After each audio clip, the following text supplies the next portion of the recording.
সালাত এবং সালাম সর্বকালের সর্বশ্রেষ্ঠ মহামানব আহমদ মুহাম্মদ মুস্তাফা সাল্লাল্লাহু আলাইহি ওয়াসাল্লামের উপর। সকলে বলি সাল্লাল্লাহু আলাইহি ওয়াসাল্লাম। সম্মানিত উপস্থিতি, আজকে জুমায় আমরা যে বিষয়টি নিয়ে আলোচনা করব সেটি একটি অত্যন্ত গুরুত্বপূর্ণ বিষয়। সেটি হচ্ছে আরবি বর্ষপঞ্জির একটি মাস রবিউল আউয়াল মাস চলতেছে। এই রবিউল আউয়াল মাসের 12 তারিখকে কেন্দ্র করে আমাদের দেশ তথা বিশ্বের অনেক দেশসমূহে এই রাসূল সাল্লাল্লাহু আলাইহি ওয়াসাল্লামের জন্মকে কেন্দ্র করে একটি বেদাতি অনুষ্ঠান সকলে বানিয়ে নিয়েছেন, যেটি আমরা সকলেই জানি, যেটার নাম দেওয়া হয়েছে সর্ব ঈদের শ্রেষ্ঠ ঈদ, ঈদে মিলাদুন্নবী। আমরা রাসূল সাল্লাল্লাহু আলাইহি ওয়াসাল্লামের উম্মত হিসাবে রাসূল সাল্লাল্লাহু আলাইহি ওয়াসাল্লামকে ভালোবাসা, তার প্রতি ঈমান আনা, তাকে বিশ্বাস করা আমাদের সকলের উপর ফরজ। কিন্তু সেই ভালোবাসাটা কেমন হবে সেটা আল্লাহ তার পক্ষ থেকে এবং তার রাসূল সাল্লাল্লাহু আলাইহি ওয়াসাল্লাম তিনি তার পক্ষ থেকে আমাদেরকে জানিয়ে দিয়েছেন। রাসূল সাল্লাল্লাহু আলাইহি ওয়াসাল্লামকে নিয়ে আমাদের দেশের কিছু মানুষ একদল রাসূল সাল্লাল্লাহু আলাইহি ওয়াসাল্লামকে নিয়ে বাড়াবাড়ি করতে করতে তাকে আল্লাহ সুবহানাহু ওয়া তাআলার শান পর্যন্ত পৌঁছিয়ে দেয়। আবার আরেক দল আছেন যারা রাসূল সাল্লাল্লাহু আলাইহি ওয়াসাল্লামের মর্যাদা থেকে তাকে নিচে নামিয়ে দেন। কিন্তু আমরা যারা পবিত্র কোরআন এবং সহিহ হাদিস অনুসরণ করি, আমরা আল্লাহ সুবহানাহু ওয়া তাআলার পক্ষ থেকে এবং রাসূল সাল্লাল্লাহু আলাইহি ওয়াসাল্লাম তিনি যেভাবে বলে গিয়েছেন, আমরা পবিত্র কোরআন এবং সহিহ হাদিসে মুহাম্মদ সাল্লাল্লাহু আলাইহি সাল্লামকে যতটুকু ভালোবাসা প্রয়োজন, যতটুকু ভালো না বাসলে পরে আমরা ইমানদার হতে পারবো না, আমরা তাকে বাড়াবো না, কমাবো না। কোরআন এবং হাদিসে আমরা যেভাবে পাই আমরা সেইভাবে মুহাম্মদ সাল্লাল্লাহু আলাইহি সাল্লামকে ভালোবাসবো ইনশাআল্লাহ। তো সেই সম্পর্কে আমরা আজকে কিছু পবিত্র কোরআন এবং সহিহ হাদিস থেকে আমরা জানবো যে রাসূল সাল্লাল্লাহু আলাইহি ওয়াসাল্লাম তিনি আমাদের জন্য রহমত স্বরূপ, সারা পৃথিবীর মানব এবং দানবের জন্য, সারা মাখলুকাতের জন্য তিনি শ্রেষ্ঠ নবী, শেষ নবী, তিনি সর্বশ্রেষ্ঠ মহামানব হিসাবে প্রেরিত হয়েছেন। সেই মহামানব কিভাবে জন্মগ্রহণ করেছেন, কিভাবে মৃত্যুবরণ করেছেন, এই নিয়ে আমাদের মধ্যে বাড়াবাড়ি এবং ছাড়াছাড়ি। সম্মানিত উপস্থিতি, আজকে আমরা জানব রাসূল সাল্লাল্লাহু আলাইহি ওয়াসাল্লামের জীবনী সম্পর্কে অল্প কিছু আলোচনা। যদি রাসূল সাল্লাল্লাহু আলাইহি ওয়াসাল্লামের জীবন বৃত্তান্ত আমরা বলতে যাই, তাহলে এরকম যদি 1 বৎসর যাবৎ একাধারে সিরিয়ালভাবে আমি বক্তব্য দিতে থাকি, তারপরও রাসূল সাল্লাল্লাহু আলাইহি ওয়াসাল্লামের জীবনী বলে আমি শেষ করতে পারবো না। তো আমরা আজকে শুধু মুহাম্মদ সাল্লাল্লাহু আলাইহি ওয়াসাল্লামের জন্ম এবং মৃত্যু এই বিষয়ে কিছু আলোচনা করব ইনশাআল্লাহ। রাসূল সাল্লাল্লাহু আলাইহি ওয়াসাল্লাম তিনি একজন মানব এবং তিনি আমাদের মতো মায়ের গর্ভে পিতার উরুস থেকে তিনি জন্ম নিয়েছেন। সুতরাং তিনি একজন মায়ের গর্ভ থেকে তিনি ভূমিষ্ঠ হয়েছেন। সেটা কবে? সেটা মুহাম্মদ বিন আব্দুল্লাহ রাসূল সাল্লাল্লাহু আলাইহি ওয়াসাল্লাম তিনি একম হস্তি বস্ত্র যেটাকে বলা হয়, যেটা আবরাহা কর্তৃক হস্তি বাহিনী নিয়ে আবরাহা যখন কাবা শরীফকে ধ্বংস করতে এসেছিলেন, সেই আবরাহা কর্তৃক হস্তি বাহিনী আবরাহা তিনি কাবা শরীফকে ধ্বংস করার জন্য তার হাতি বাহিনী নিয়ে তিনি এসেছিলেন মক্কাতে। তখন তিনি সেখানে অপদস্থ হয়ে, অপমানিত হয়ে সেখান থেকে বিতাড়িত হন। সেই বৎসরই রাসূল সাল্লাল্লাহু আলাইহি ওয়াসাল্লামের জন্ম হয়। তার আনুমানিক 50 দিন পরে রাসূল সাল্লাল্লাহু আলাইহি ওয়াসাল্লামের জন্ম হয়। তো রাসূল সাল্লাল্লাহু আলাইহি সাল্লাম তিনি যখন জন্মগ্রহণ করেন সেটা ছিল 12ই রবিউল আওয়াল, কারো কারো মতে 8ই রবিউল আওয়াল, কারো কারো মতে 12ই রবিউল আওয়াল। এই নিয়ে অনেকগুলো মত আছে। তো প্রসিদ্ধ মতগুলোর মধ্যে হচ্ছে 9ই রবিউল আওয়াল তিনি জন্মগ্রহণ করেছেন। বারটি ছিল সোমবার, সোমবারে তিনি জন্মগ্রহণ করেছেন। কোনো কোনো বর্ণনায় এসেছে তিনি 12ই রবিউল আওয়াল জন্মগ্রহণ করেছেন। এই তারিখটি নিয়ে অনেক মতপার্থক্য রয়েছে। তো আমরা যদি 12ই রবিউল আওয়াল ধরে নিই তাতেও কোনো সমস্যা নেই, তবে প্রসিদ্ধ মত হচ্ছে 9ই রবিউল আওয়াল। সম্মানিত উপস্থিতি, তিনি মৃত্যুবরণ করেন 11 হিজরি সন। কেউ কেউ বলেছেন পহেলা রবিউল আওয়াল, কেউ কেউ বলেছেন 2ই রবিউল আওয়াল, কেউ কেউ বলেছেন 12ই রবিউল আওয়াল। এই নিয়েও মানুষের মধ্যে মতপার্থক্য রয়েছে।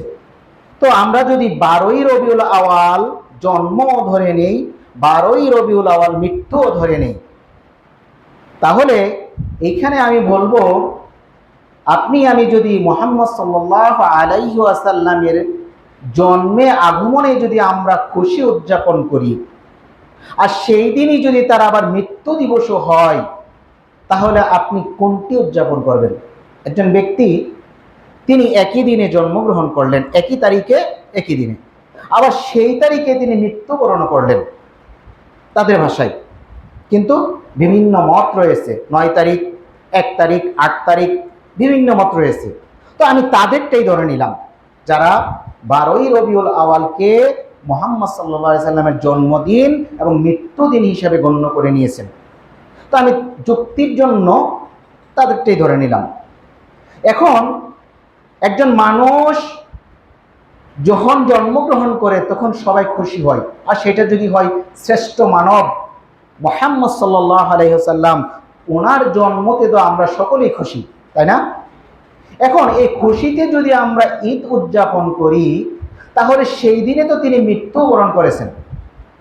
তাহলে আমাদের দেশের অনেক লোক, তারা যখন তাদের কোনো আত্মীয় স্বজন, নিকট আত্মীয় মারা যায়, তখন তারা তো বছর শেষে ওই দিনটিতে আর ঈদ উদযাপন করেন না, যে আমার বাবা মারা গিয়েছেন এমুক তারিখে, আমার মা মারা গিয়েছেন এমুক তারিখে, সুতরাং আজকের দিনটা আমরা ধুমধাম করে ঈদ করব, আমরা ঈদের অনুষ্ঠান হিসেবে এটাকে খুশিতে আনন্দে মেতে উঠব। এই কাজটা তো করেন না, করেন কি? তাহলে যেই ব্যক্তি তার নিজের বাবা মার মৃত্যুতে, ওই মৃত্যু দিবস আসলে পরে সে তার বাবা মার জন্য আনন্দ উল্লাস করেন না, ঈদ উদযাপন করেন না, তো শ্রেষ্ঠ নবী মুহাম্মদ সাল্লাল্লাহু আলাইহি সাল্লাম তিনি যেই তারিখে জন্মগ্রহণ করেছেন সেই তারিখে যদি মৃত্যুবরণ করে থাকেন, তাহলে আপনারা কোনটা পালন করবেন? সেই দিন যদি ঈদ উদযাপন করবেন, তার মানে মুহাম্মদ সাল্লাল্লাহু আলাইহি সাল্লামের আগমনে আপনি খুশি হয়েছেন, কিন্তু তার মৃত্যুতে আপনার কোনো সুখ নেই। সম্মানিত উপস্থিতি, তাহলে বোঝা গেল যে এইখানে আপনি মুহাম্মদ সাল্লাল্লাহু আলাইহি সাল্লামকে ভালোবাসার নামে আপনি প্রতারণা করছেন। এটা আপনার থেকে আমি প্রমাণ করে দিলাম।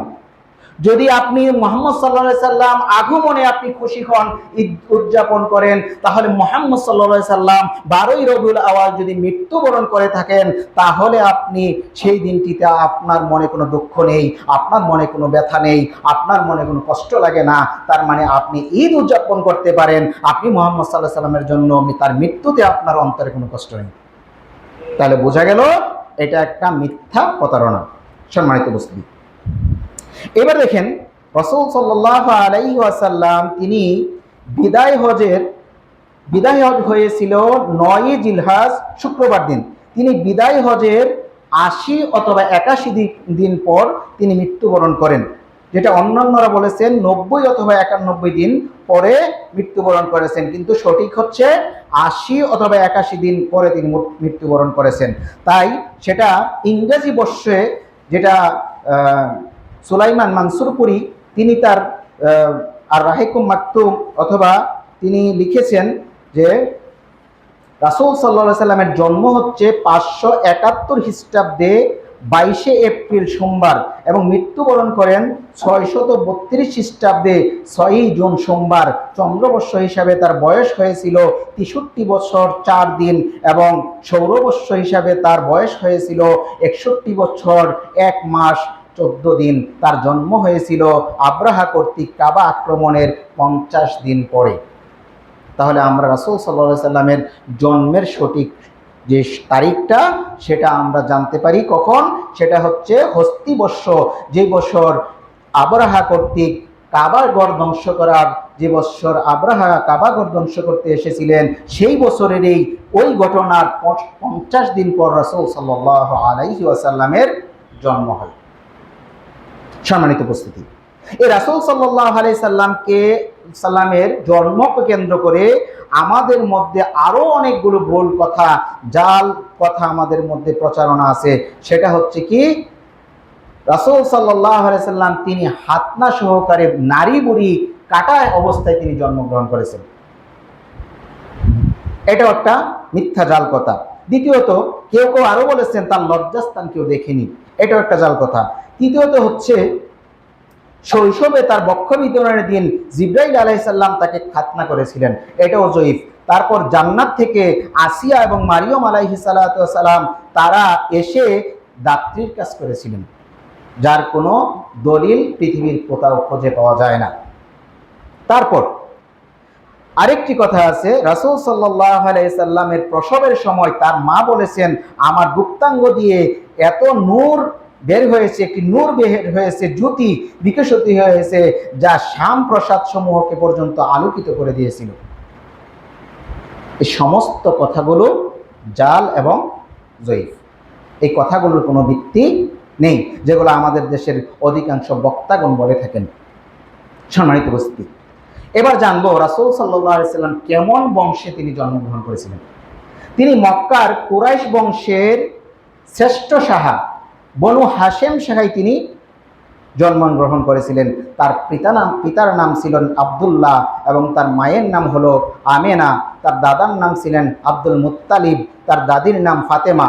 সম্মানিত উপস্থিতি, মজার বিষয় হচ্ছে, যারা গরম সুন্নি, যারা এই ঈদে মিলাদুন্নবী পালন করেন, তাদেরকে যদি বলা হয় রাসূল সাল্লাল্লাহু আলাইহি সাল্লামের বংশ পরিচয়, তার পিতামাতা, তার দাদা দাদি, তার নানা নানি, তার ছেলে স্ত্রী সন্তান কতজন ছিল, তাদের সঠিক সংখ্যাটা তারা জানে না।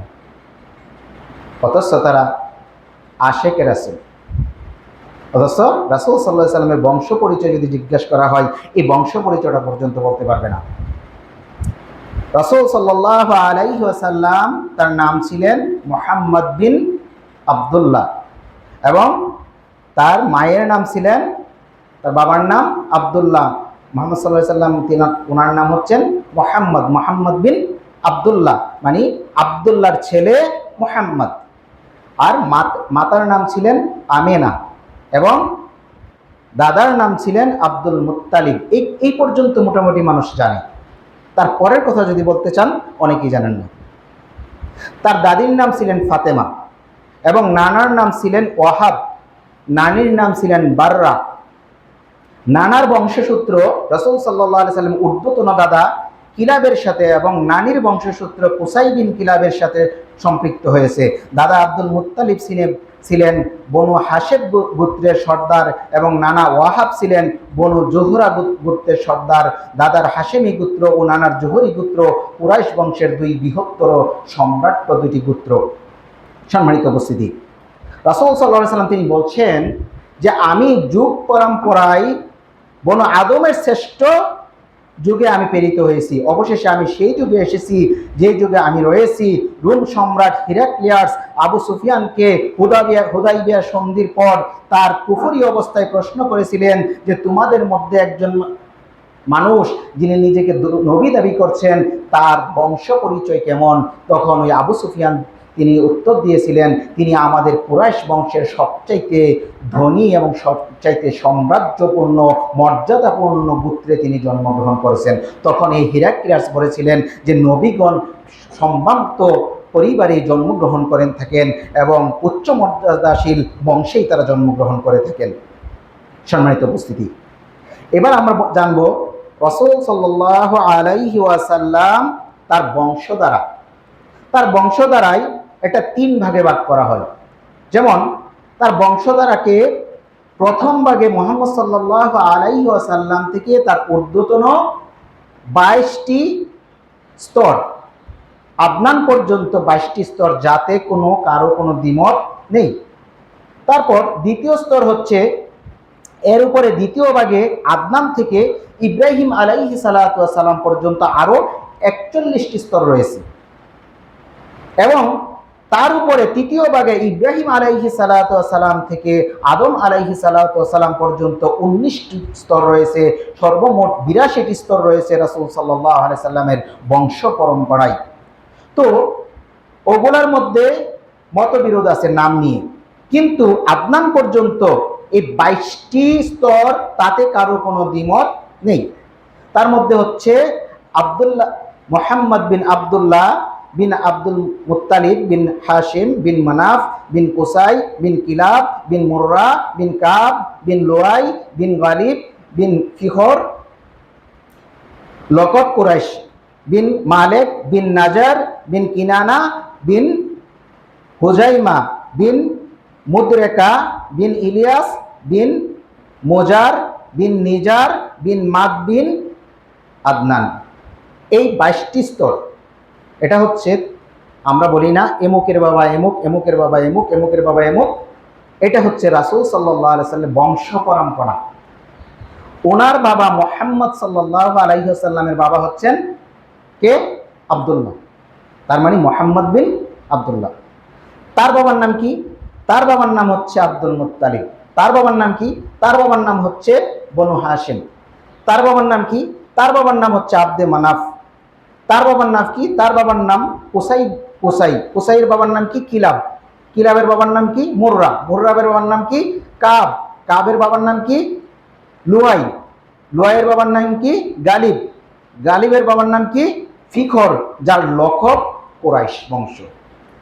এই লকব যে কুরাইশ বংশ, সেটা হচ্ছে ফিখরের লকব, তার উপাধি কুরাইশ। সম্মানিত উপস্থিতি, তাহলে এবার আমরা জানলাম যে রাসূল সাল্লাল্লাহু আলাইহি ওয়াসাল্লামের বংশ পরিচয় সম্পর্কে। এবার আমরা জানব রাসূল সাল্লাল্লাহু আলাইহি ওয়াসাল্লামের পরিবার এবং তার সন্তান সন্ততি সম্পর্কে। এখানে দেখুন, রাসূল সাল্লাল্লাহু আলাইহি ওয়াসাল্লাম তার সর্বমোট ছেলে ছিলেন 3 জন, মেয়ে ছিলেন 4 জন। অথচ আমাদের দেশের অধিকাংশ মানুষকে যদি প্রশ্ন করা হয় যে আপনি বলুন তো মুহাম্মদ সাল্লাল্লাহু আলাইহি সাল্লামের ছেলে মেয়ের সংখ্যা কত, তারা বলবে যে মুহাম্মদ সাল্লাল্লাহু আলাইহি সাল্লামের 2 জন মেয়ে ছিলেন, ফাতেমা আর হচ্ছে কুলসুম। এরপরে যদি আপনি আর জিজ্ঞেস করেন, আর খবর নেই। কিন্তু রাসূল সাল্লাল্লাহু আলাইহি ওয়াসাল্লামের 3 জন পুত্র সন্তান ছিলেন এবং 4 জন মেয়ে ছিলেন। পুত্র সন্তানদের মধ্যে হচ্ছে কাসিম, আব্দুল্লাহ, ইব্রাহিম, এই 3 জন ছিলেন মুহাম্মদ সাল্লাল্লাহু আলাইহি সাল্লামের ছেলে। আর মেয়েদের মধ্যে ছিলেন জয়নব, রুকাইয়া, উম্মে কুলসুম, ফাতেমা, এই 4 জন ছিলেন মেয়ে। এখন আপনি আমাদের দেশের অধিকাংশ মানুষকে যদি জিজ্ঞাসা করেন যে আপনি মুহাম্মদ সাল্লাল্লাহু আলাইহি সাল্লামের সন্তানরা কতজন ছিলেন, তার পরিবার সম্পর্কে আপনার জানা আছে কিনা, তিনি শুধু উত্তর দিবেন যে ওনার 2টা মেয়ে ছিল, একটা ছিল কুলসুম, একটা ছিল ফাতেমা। এই নিয়ে অনেক গল্প। সম্মানিত উপস্থিতি, এইবারে দেখুন এই ওনার বংশ পরিচয় সম্পর্কে আমি বলছি, তারপর আপনি আমার মূল পয়েন্টে চলে যাব ইনশাআল্লাহ। এবার দেখুন, মুহাম্মদ সাল্লাল্লাহু আলাইহি ওয়াসাল্লামের 6 জন সন্তান, যে 7 জন সন্তানের মধ্যে 3 জন ছেলে 4 জন মেয়ে, মোট 7 জন। এই 7 জন সন্তানের মধ্যে 6 জন সন্তানই ছিলেন মা হাদিজাতুল কুবরা রাদিয়াল্লাহু তাআলা আনহার উরুসে। তাদের সকলের মা ছিলেন মা হাদিজাতুল কুবরা রাদিয়াল্লাহু তাআলা আনহা। শুধুমাত্র একজন সন্তান ছেলে ইব্রাহিম, সে মারিয়া কিপ্তিয়ার গর্ভে, যিনি মুহাম্মদ সাল্লাল্লাহু আলাইহি ওয়াসাল্লামের দাসী ছিলেন, তার গর্ভে জন্ম নেয়। বাকি অন্যান্য স্ত্রীদের গর্ভ থেকে কোনো সন্তান ছিল না। এবার দেখেন, মুহাম্মদ সাল্লাল্লাহু আলাইহি ওয়াসাল্লামের সাথে মা হাদিজাতুল কুবরা রাদিয়াল্লাহু তাআলা আনহা, তার বিয়ের সময় হাদিজা রাদিয়াল্লাহু তাআলা আনহার পূর্বের স্বামীর মধ্যে কয়েকজন সন্তান ছিলেন। সেই সন্তানগুলো মা ছিলেন হাদিজাতুল কুবরা রাদিয়াল্লাহু তাআলা আনহা। তার গর্ভজাত ও পূর্বের স্বামীর সন্তানেরা সকলেই ইসলাম গ্রহণ করেন ও সকলেই সাহাবা ছিলেন।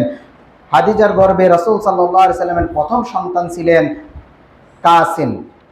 রাসূল সাল্লাল্লাহু আলাইহি সাল্লামের প্রথম যে সন্তান সেটার নাম ছিল কাসেম, যার লকব মুহাম্মদ সাল্লাল্লাহু আলাইহি সাল্লামকে ডাকা হতো আবুল কাসিম নামে, কাসেমের পিতার নামে। সম্মানিত উপস্থিতি, এই হাদিজাতুল কুবরা রাদিয়াল্লাহু তাআলা আনহা তিনি মুহাম্মদ সাল্লাল্লাহু আলাইহি সাল্লামের সাথে বিবাহ হওয়ার পূর্বে তার দুইজন স্বামী মারা যায় এবং তাদের গর্ভের কয়েকজন সন্তান ছিল। তারা পরবর্তীতে মুহাম্মদ সাল্লাল্লাহু আলাইহি সাল্লামের কাছে ইসলাম গ্রহণ করে তারা সাহাবা সৌভাগ্য অর্জন করেন। সম্মানিত উপস্থিতি, এবার দেখেন এই কাসেম ছিলেন সন্তানদের মধ্যে সবচেয়ে বড়, যিনি 17 মাস বয়সে মারা যান। তারপর নবুয়াত লাভের পর আব্দুল্লাহ জন্মগ্রহণের কিছুদিন পরে তিনিও মারা যান। তারপর এই আব্দুল্লাহ মারা যাওয়ার পর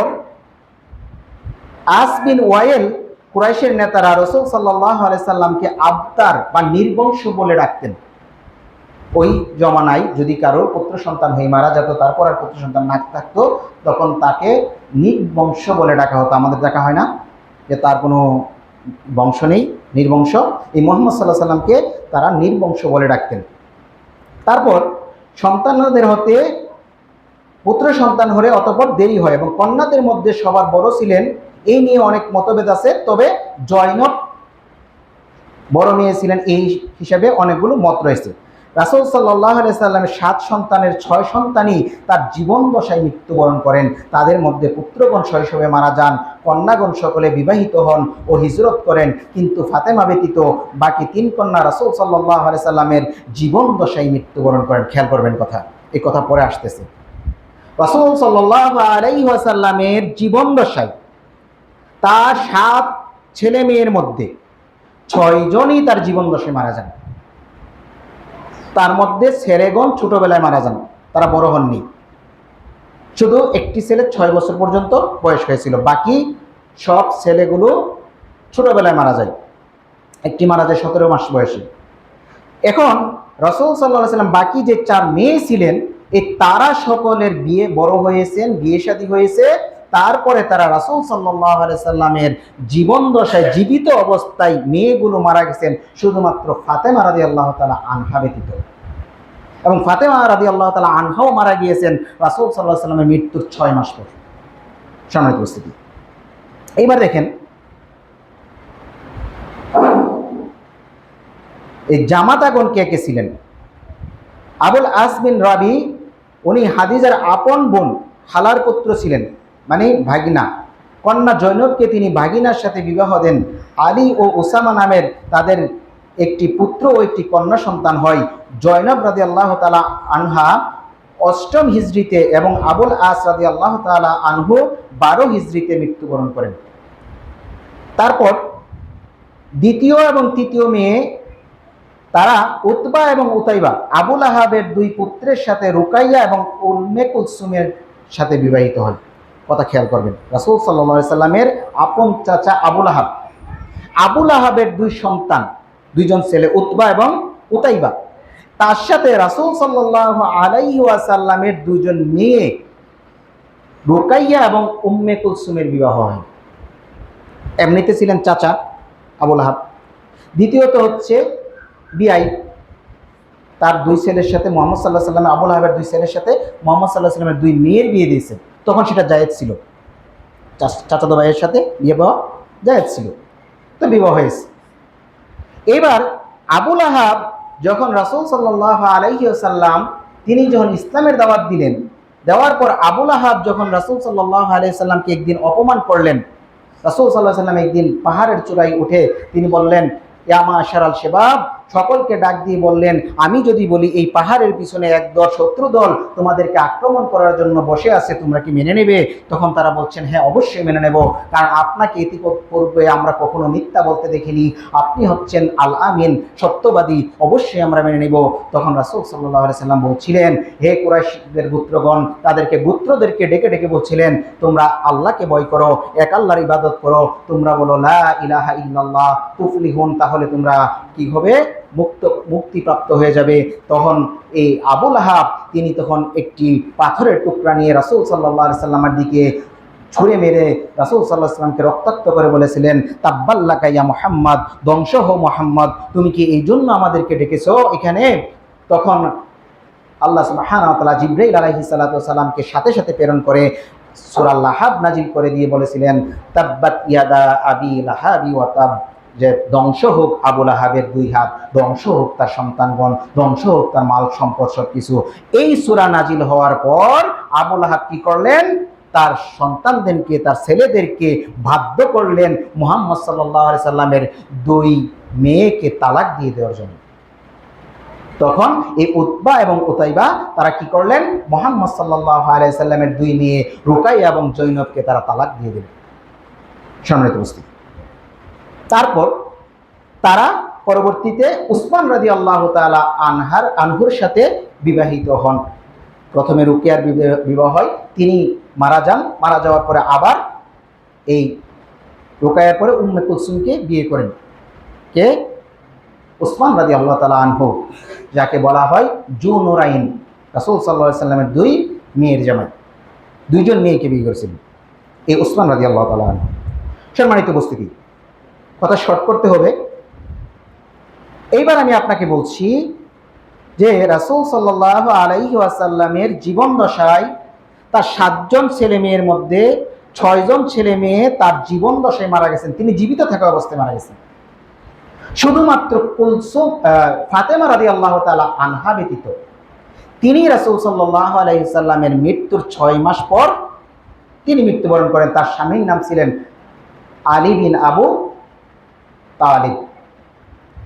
তাদের ঘরে সন্তান ছিল জয়নব নামে, উম্মে কুলসুম এবং জয়নব নামে দুইজন মেয়ে, এবং হাসান এবং হুসাইন। অন্যান্য বর্ণনায় এসেছে তাদের আরও 2টি সন্তান ছিল যারা ছোট বয়সে মারা গিয়েছেন। তাহলে এইবার দেখুন, রাসূল সাল্লাল্লাহু আলাইহি ওয়াসাল্লামের বংশধরাই শেষ পর্যন্ত এই ফাতেমা রাদিয়াল্লাহু তাআলা আনহার গর্ভে 4 জন সন্তান, তাদের মধ্যে রুকাইয়া এবং উম্মে কুলসুম, জয়নব এবং উম্মে কুলসুম, এই 2 জন মেয়ে, আর হাসান এবং হুসাইন 2 জন ছেলে। তারা এই শেষ বংশের রাসূল সাল্লাল্লাহু আলাইহি ওয়াসাল্লামের বংশধরদের মধ্যে তারাই শেষ পর্যন্ত জীবিত ছিলেন, এবং হাসান হুসাইন শেষ পর্যন্ত শহীদ হয়েছেন। তাহলে এবার আমি আপনাকে বলছি এই ঘটনাটা এতক্ষণ পর্যন্ত কেন বললাম। রাসূল সাল্লাল্লাহু আলাইহি ওয়াসাল্লামের জন্ম থেকে শুরু করে তার ছেলে মেয়ে এবং তার ছেলে মেয়ের সংখ্যা থেকে তার মৃত্যুর, ছেলে মেয়ের মৃত্যু এবং তার নিজের মৃত্যু সম্পর্কে আমি কেন বললাম? এই জন্য বললাম যে ইসলামের মধ্যে যদি কোনো জন্মদিন, মৃত্যুদিন পালন করার কোনো নেকির কাজ হতো, অথবা সেটা কোনো অনুমোদন থাকতো, তাহলে আপনারা বলুন, রাসূল সাল্লাল্লাহু আলাইহি সাল্লাম তিনি যখন জন্মগ্রহণ করেছেন সেটা ছিল জাহিলি যুগ, তখন তো ইসলামিক যুগ ছিল না, সেটা ছিল জাহিলি যুগ। এখন রাসূল সাল্লাল্লাহু আলাইহি সাল্লামের তিনি যখন বিবাহ শাদী করলেন, তার যখন সন্তান জন্মগ্রহণ করলো, সর্বপ্রথম আবুল কাসেম যখন জন্মগ্রহণ করলেন, তখন যদি জন্মদিন পালন করা এমন কোনো সওয়াবের কাজ হতো, অথবা যদি সেটা জায়েজ হতো, তাহলে কি রাসূল সাল্লাল্লাহু আলাইহি সাল্লাম তার সন্তানের জন্মদিন পালন করতেন না? করতেন কিনা? তার একজন সন্তান নয়, পরপর 7 জন সন্তান জন্মগ্রহণ করেছেন। কয়জন? 7 জন। এটা 7 জন সন্তানের মধ্যে কারো একজনের জন্মদিন তিনি পালন করেছেন এমন কোনো বর্ণনা আকাশের নিচে জমিনের উপরে কোনো মায়ের বেটা যদি থাকে, তাহলে এসে প্রমাণ করুক রাসূল সাল্লাল্লাহু আলাইহি সাল্লাম তার ছেলে এবং মেয়েদের কারোর জন্মদিবস পালন করেছে? করেননি। তাহলে রাসূল সাল্লাল্লাহু আলাইহি সাল্লাম যেটা করেননি সেটা আমরা করলে সেটা হয়ে যাবে বিদআত, তাতে কোনো সন্দেহ নেই। অথবা যদি করি তাহলে মুহাম্মদ সাল্লাল্লাহু আলাইহি সাল্লামকে অপমান করা হবে, কারণ তিনি আমাদের চেয়ে কম বুঝেছিলেন, এটা প্রমাণ হবে। নাউযুবিল্লাহি মিন যালিক। সম্মানিত উপস্থিতি, তাহলে ইসলামের মধ্যে জন্মদিবস পালন করা কিছুতেই জায়েজ হতে পারে না। তারপর যদি মৃত্যু দিবস পালন করা জায়েজ হতো, তাহলে রাসূল সাল্লাল্লাহু আলাইহি ওয়াসাল্লামের জীবন দশায়, উনি জীবিত ছিলেন, ওনার 7 জন সন্তানের মধ্যে 6 জন সন্তান ওনার হাত দিয়ে কবরস্থ হয়েছে, ওনার হাতেই মারা গিয়েছে। তাহলে যদি মৃত্যু দিবস পালন করা জায়েজ হতো, তাহলে কি রাসূল সাল্লাল্লাহু আলাইহি সাল্লাম কখনো কি তিনি তার কোনো সন্তানের মৃত্যু দিবস পালন করতেন না? করতেন কি? করেছেন কি? যদি এমন কোনো প্রমাণ আকাশের নিচে জমিনের উপরে কোনো মায়ের বেটা দিতে পারে, তাহলে তিনি যেন এসে প্রমাণ করে রাসূল সাল্লাল্লাহু আলাইহি সাল্লাম তিনি তার সন্তানদের মৃত্যুর কালে, মৃত্যুর সময় অথবা মৃত্যুর পরে তিনি কোনো মৃত্যু দিবস পালন করেছেন। তাহলে আপনি আর আমি যদি সেটা পালন করি, তাহলে সেটা হয়ে যাবে মুহাম্মদ সাল্লাল্লাহু আলাইহি সাল্লাম থেকে বেশি বোঝা, মুহাম্মদ সাল্লাল্লাহু আলাইহি সাল্লামকে অপমান করা, সেটা হবে বিদআত। সম্মানিত উপস্থিতি, এবার তৃতীয় পয়েন্টে আসি। তারপর রাসূল সাল্লাল্লাহু আলাইহি ওয়াসাল্লাম তিনি করেননি। এবার আমরা আসব তার পরম্পরায়, তার পরবর্তী জেনারেশন কারা? যারা ইসলাম গ্রহণ করেছেন রাসূল সাল্লাল্লাহু আলাইহি সাল্লামের হাতে, তাদেরকে বলা হয় সাহাবা, তাদেরকে বলা হয় সাহাবী। এই সাহাবীগণ তারা কি রাসূল সাল্লাল্লাহু আলাইহি ওয়াসাল্লামের জীবন দশায় অসংখ্য অগণিত শ্রেষ্ঠ সাহাবাগণ যারা মারা গিয়েছেন, শহীদ হয়েছেন, বিশেষ করে হামজা রাদিয়াল্লাহু তাআলা আনহু, রাসূল সাল্লাল্লাহু আলাইহি ওয়াসাল্লামের আপন চাচা, তিনি ওনাকে অনেক ভালোবাসতেন। সে হামজা রাদিয়াল্লাহু তাআলা আনহুকে এমনভাবে শহীদ করা হয়েছে, মর্মান্তিকভাবে ওনাকে শহীদ করা হয়েছে। যদি ইসলামে এই মৃত্যু দিবস পালন করা জায়েজ হতো, তাহলে রাসূল সাল্লাল্লাহু আলাইহি সাল্লাম অথবা তার সাহাবাগণ নিশ্চয়ই হামজা রাদিয়াল্লাহু তাআলা আনহুর মৃত্যু দিবসকে পালন করতেন। তাহলে তারা করেছেন কি? যদি তারা না করে থাকেন, তাহলে আপনি আমি এটাকে পালন করা নিশ্চয়ই এটা রাসূলকে অপমান করা। এবার আসেন, রাসূল সাল্লাল্লাহু আলাইহি সাল্লাম তিনি মৃত্যুবরণ করেছেন কি করেননি? রাসূল সাল্লাল্লাহু আলাইহি সাল্লাম মৃত্যুবরণ করেছেন। এখন রাসূল সাল্লাল্লাহু আলাইহি সাল্লাম যখন মৃত্যুবরণ করেন, তখন তার উম্মতের শ্রেষ্ঠ যেই উম্মতগুলো ছিলেন, তাদের মধ্যে ছিলেন আবু বকর, ওমর, উসমান, আলী, অসংখ্য সাহাবা জীবিত ছিলেন। তারা কি রাসূল সাল্লাল্লাহু আলাইহি সাল্লামের এই মৃত্যু দিবসকে কেন্দ্র করে তারা কি জীবনে কখনো কোনোদিন মৃত্যু দিবস পালন করেছেন? করেননি তো। তাহলে তারা কি মুহাম্মদ সাল্লাল্লাহু আলাইহি সাল্লামকে ভালোবাসতেন না? আপনার চাইতে আমার চাইতে তারা মনে হয় মুহাম্মদ সাল্লাল্লাহু আলাইহি সাল্লাম কম ভালোবাসতেন নাকি? না, নাই তো করেননি কেন? তারা তো কম ভালোবাসতেন। হযরত আবু বকর রাদিয়াল্লাহু তাআলা আনহুর ঈমান আর সারা পৃথিবীর সমস্ত মুসলিমের ঈমান যদি দুই পাল্লায় দেওয়া হয়, আবু বকর রাদিয়াল্লাহু তাআলা আনহুর ঈমানের ওজন বেশি হবে। সুবহানাল্লাহ। তাহলে সেই আবু বকর রাদিয়াল্লাহু তাআলা আনহু জীবিত ছিলেন, মুহাম্মদ সাল্লাল্লাহু আলাইহি সাল্লাম যখন মারা যায়, তারপর তিনি খলিফা হলেন। তার খলিফা অবস্থায় তিনি কি কখনো মুহাম্মদ সাল্লাল্লাহু আলাইহি সাল্লামের মৃত্যু দিবস পালন করেছিলেন? পারবে কোনো মায়ের বেটা সেটাকে প্রমাণ করতে? পারবে না ইনশাআল্লাহ। এবার আসুন, ওমর রাদিয়াল্লাহু তাআলা আনহু তিনি অর্ধ পৃথিবী শাসন করেছেন তার খিলাফতের কালে। তিনি কি রাসূল সাল্লাল্লাহু আলাইহি সাল্লামের জন্মদিবস অথবা মৃত্যু দিবস পালন করেছেন? করেননি। উসমান রাদিয়াল্লাহু তাআলা আনহু তিনি ছিলেন মুহাম্মদ সাল্লাল্লাহু আলাইহি সাল্লামের পরপর 2টি মেয়ের জামাই, যাকে বলা হয় জুনুরাইন। সে উসমান রাদিয়াল্লাহু তাআলা আনহুর সম্পদ বর্তমানে আপনি আজও যদি মদিনায় যান, উসমান রাদিয়াল্লাহু তাআলা আনহুর নামে সৌদি আরবে এখনো ব্যাংক অ্যাকাউন্ট আছে। এখনো একটি খেজুরের বাগান মদিনাতে আছে উসমান রাদিয়াল্লাহু তাআলার দান করা। ওনার ধন সম্পদ এত বেশি ছিল যে তিনি যদি ইচ্ছে করতেন, তখনকার যুগের সকল মানুষকে আস্ত আস্ত উট ভুনা করে খাওয়াবেন, সেটাও তার জন্য সম্ভব ছিল। তিনি কি করেছিলেন রাসূল সাল্লাল্লাহু আলাইহি সাল্লামের মৃত্যু দিবস? তাহলে সাহাবাগণ যারা নিজের জীবনের চেয়ে বেশি মুহাম্মদ সাল্লাল্লাহু আলাইহি সাল্লামকে ভালোবাসতেন, তারা কেউ কোনোদিন মুহাম্মদ সাল্লাল্লাহু আলাইহি সাল্লামের জন্মদিবস, মৃত্যু দিবস উদযাপন করেননি। অথচ আপনি আমি আশেকে রাসূল ঈদের শ্রেষ্ঠ ঈদ, ঈদে মিলাদুন্নবী পালন করছি। ভাই, আপনার অবস্থা কি আপনি বুঝতে পারছেন?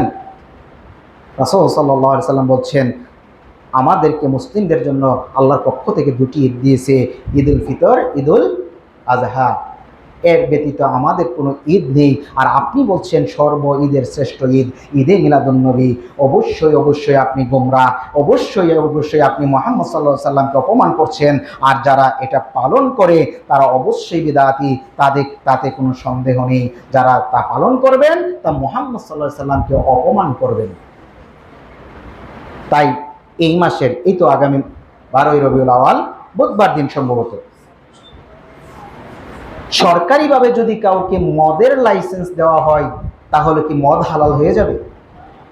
সরকারিভাবে বাংলাদেশ সরকার যতগুলো বার, মদের বারকে লাইসেন্স দিয়ে রেখেছে, তার মানে ওইখানে যদি কোনো ব্যক্তি মদ পান করে তাহলে কি তার জন্য মদ খাওয়া হালাল হয়ে যাবে? তাহলে সরকার লাইসেন্স দিলেই যেমন মদের ভারকে লাইসেন্স দিলে যেমন মদ হালাল হয়ে যায় না, সরকারিভাবে যদি এই বাংলাদেশে সরকারি ছুটি ঘোষণা করা হয় মুহাম্মদ সাল্লাল্লাহু আলাইহি সাল্লামের জন্ম উপলক্ষে, ঈদে মিলাদুন্নবী উপলক্ষে, তার মানে ঈদে মিলাদুন্নবী জায়েজ হয়ে যায় না। সেটা সরকারিভাবে হোক আর বেসরকারিভাবে হোক, সেটা হারাম, চিরদিনই হারাম। সেটা বিদআত, যারা করবেন তারা বিদআত করবেন। রাসূল সাল্লাল্লাহু আলাইহি সাল্লাম বলছেন, কুল্লু বিদআতিন দালালাহ ওয়া কুল্লু দালালাতিন ফিন্নার। সমস্ত নতুন আবিষ্কার হচ্ছে গুমরাহি, আর সমস্ত গুমরাহির পরিণাম হচ্ছে জাহান্নাম। আপনি অপেক্ষায় থাকুন, আপনার জন্য জাহান্নাম আল্লাহ সুবহানাহু ওয়া তাআলা রেডি করে রেখেছেন।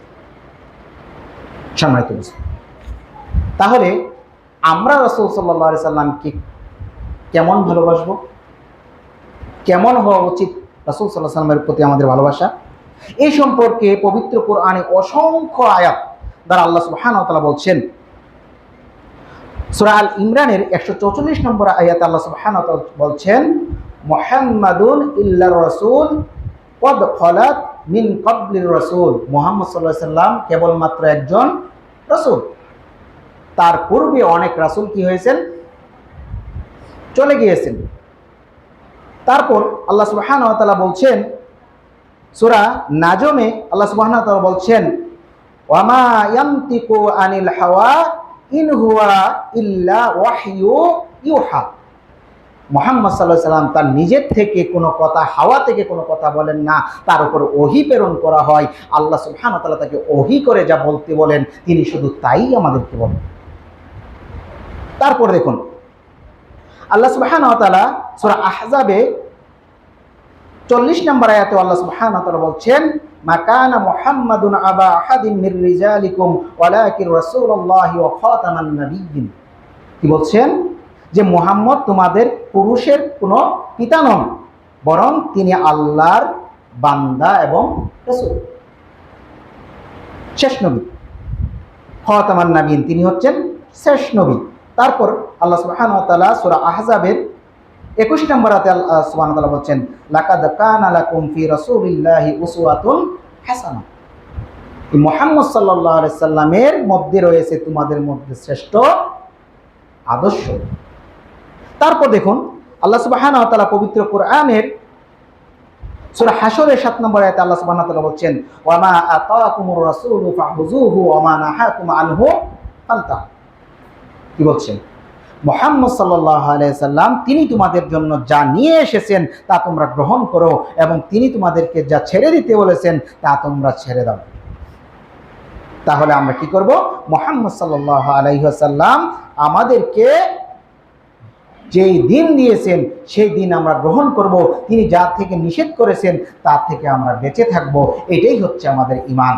এবং তিনি মুহাম্মদ সাল্লাল্লাহু আলাইহি সাল্লাম আল্লাহর বান্দা এবং রাসূল, এবং তিনি নিজের থেকে কোনো কথা বলতেন না।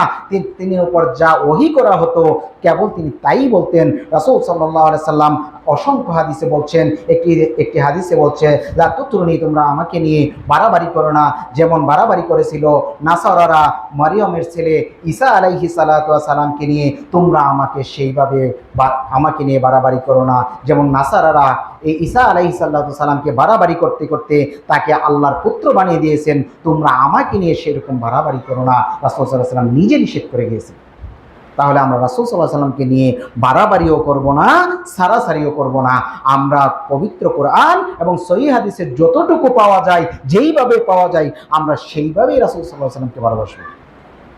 সম্মানিত উপস্থিতি, রাসূল সাল্লাল্লাহু আলাইহি সাল্লাম বলছেন, তোমরা ততক্ষণ পর্যন্ত ঈমানদার হতে পারবে না যতক্ষণ না পর্যন্ত তুমি তোমার নিজ, তোমার পিতামাতা, তোমার সন্তান, তোমার সম্পদ সবকিছুর চাইতে আমাকে বেশি ভালোবাসবে। তাহলে রাসূল সাল্লাল্লাহু আলাইহি সাল্লামকে নিজের চেয়ে, নিজের পিতামাতার চেয়ে, নিজের সন্তানের চেয়ে, নিজের সম্পদের চেয়ে সবচাইতে বেশি ভালোবাসতে হবে কাকে? রাসূল সাল্লাল্লাহু আলাইহি সাল্লাম। কিন্তু কতটুকু?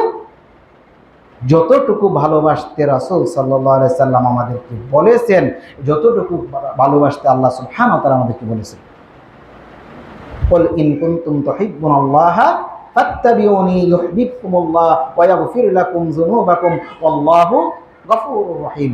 আল্লাহ কি বলছেন? কুল, হে নবী আপনি বলুন, ইন কুনতুম তুহিব্বুনাল্লাহ, তোমরা যদি আল্লাহকে ভালোবাসতে চাও, ফাত্তাবিউনি, তাহলে তোমরা আল্লাহর রাসূলকে ভালোবাসো, মুহাম্মদ সাল্লাল্লাহু আলাইহি সাল্লামকে অনুসরণ করো। তাহলে আমরা কি করব? মুহাম্মদ সাল্লাল্লাহু আলাইহি সাল্লাম যেই দিন নিয়ে এসেছেন সেই দিনের অনুসরণ করব, পবিত্র কোরআন এবং সেই হাদিস দিয়ে আমরা নিজের জীবন পরিচালনা করব। তারপর আল্লাহ বলছেন, তোমরা যদি আমার মুহাম্মদ সাল্লাল্লাহু আলাইহি সাল্লামকে ভালোবাসো তাহলে আমি তোমাদেরকে কি করব? ভালোবাসবো এবং তোমাদেরকে ক্ষমা করে দেব। আল্লাহ হচ্ছেন সর্বোত্তম ক্ষমাকারী। সম্মানিত উপস্থিতি, তাহলে আমাদের মুহাম্মদ সাল্লাল্লাহু আলাইহি সাল্লামের সম্পর্কে আমাদের ঈমান কেমন হওয়া উচিত? তার মধ্যে হচ্ছে তাকে আল্লাহর বান্দা এবং শেষ নবী হিসাবে স্বীকৃতি দেওয়া। আজকের আলোচনার সুমারি, মুহাম্মদ সাল্লাল্লাহু আলাইহি সাল্লামের প্রতি আমাদের ঈমান এবং ভালোবাসা কেমন হওয়া উচিত? প্রথমত, তিনি হচ্ছেন আল্লাহর বান্দা এবং রাসূল এবং তিনি শেষ নবী হিসেবে আমরা তাকে স্বীকৃতি দেব এবং আমরা তাকে মনে প্রাণে ভালোবাসবো। দ্বিতীয়ত হচ্ছে তার আনিত দিন, পবিত্র কোরআন এবং সহিহ হাদিসকে অনুসরণ করা, মানা, নিজের জীবন, নিজের পারিবারিক জীবন এবং নিজের সমাজ জীবন সেটাকে প্রতিষ্ঠিত করা। তারপর রাসূল সাল্লাল্লাহু আলাইহি সাল্লামকে শেষ নবী হিসেবে স্বীকৃতি দেওয়া, এই কথা বিশ্বাস করা যে তারপরে আর কোনো নবী পৃথিবীতে আসবেন না। মুহাম্মদ সাল্লাল্লাহু আলাইহি সাল্লাম হচ্ছে সর্বশ্রেষ্ঠ মহামানব, শ্রেষ্ঠ নবী এবং শেষ নবী। তারপরে আর কোনো নবী পৃথিবীতে আগমন করবেন না।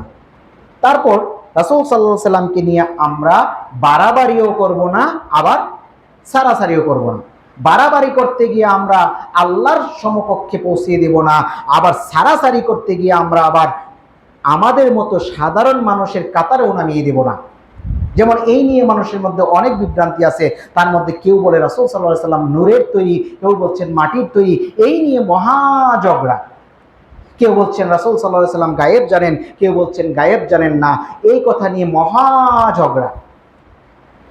অথচ রাসূল সাল্লাল্লাহু আলাইহি সাল্লাম যদি নূরের তৈরি হতেন তাতে শ্রেষ্ঠত্বের কিছু নেই, কারণ নূরের তৈরি ফেরেশতা আদম আলাইহিস সালাতু ওয়াস সালামকে সেজদা করেছিলেন, তিনি ছিলেন মাটির তৈরি।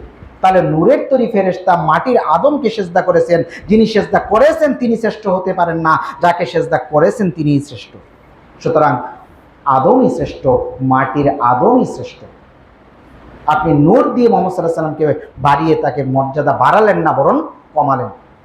তারপর যদি বলেন তিনি গায়েব জানেন, আমি কিছুদিন আগে একটি খুতবায় বলেছিলাম যে মা আয়েশা সিদ্দিকা রাদিয়াল্লাহু তাআলা আনহা সম্পর্কে মুস্তালিকের যুদ্ধে যখন এই আব্দুল্লাহ বিন উবাই মুনাফিক তারা যখন মদিনার অলিতে গলিতে তার নামে যখন অপবাদ রটাচ্ছিল, যদি মুহাম্মদ সাল্লাল্লাহু আলাইহি সাল্লাম তিনি যদি গায়েব জানতেন তাহলে তিনি কি তখন বলতে পারতেন না যে আয়েশা সিদ্দিকা রাদিয়াল্লাহু তাআলা আনহা নির্দোষ? তাহলে তিনি ওহীর জন্য অপেক্ষা করলেন কেন? এবং এই সূরা মুহাম্মাদের 11 থেকে 20 নম্বর পর্যন্ত 10টি আয়াত আল্লাহ সুবহানাহু ওয়া তাআলা নাজিল করে মা আয়েশা সিদ্দিকা রাদিয়াল্লাহু তাআলা আনহার পবিত্রতা সম্পর্কে নাজিল করে জানিয়ে দিয়েছেন। যদি মুহাম্মদ সাল্লাল্লাহু আলাইহি সাল্লাম গায়েব জানতেন তাহলে তিনি তার স্ত্রীকে অপবাদ দেওয়ার পর তিনি কি তখনও বসে থাকতেন? তিনি কি বলতেন না যে আয়েশা সিদ্দিকা রাদিয়াল্লাহু তাআলা এই অপবাদ করেননি, এই অন্যায় কাজ করেননি? এটাই তো স্পষ্ট প্রমাণ। তার মানে রাসূল সাল্লাল্লাহু আলাইহি সাল্লাম কখনো নিজ থেকে গায়েব জানতেন না যতক্ষণ না পর্যন্ত আল্লাহর পক্ষ থেকে তাকে ওহীর মাধ্যমে কোনো কিছু না জানিয়ে দেওয়া হতো। তাকে যতটুকু ওহীর মাধ্যমে জানিয়ে দেওয়া হতো কেবলমাত্র ততটুকুই তিনি জানতেন।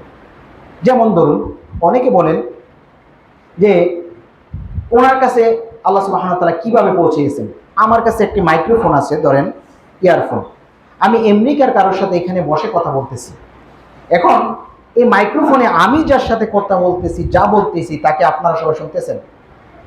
দুনিয়ার একটি উদাহরণ, শুনছেন না। সাধারণত একটি মাইক্রোফোন দিয়ে আমি কথা বলছি আমেরিকার কারোর সাথে, আপনি এখানে বসে জানতে পারছেন না আমি কি বলছি। তাহলে আল্লাহ সুবহানাহু ওয়া তাআলা কি তার পক্ষ থেকে জিবরাইলের মাধ্যমে মুহাম্মদ সাল্লাল্লাহু আলাইহি সাল্লামের কানে কি সংবাদ পৌঁছে দিতে পারেন না? তাহলে আল্লাহ সুবহানাহু ওয়া তাআলা তার পক্ষ থেকে অবশ্যই তার নবীকে তার ওহীর মাধ্যমে জানিয়ে দিয়েছেন যতটুকু গায়েব জানানোর। সেটা আর গায়েব থাকে না।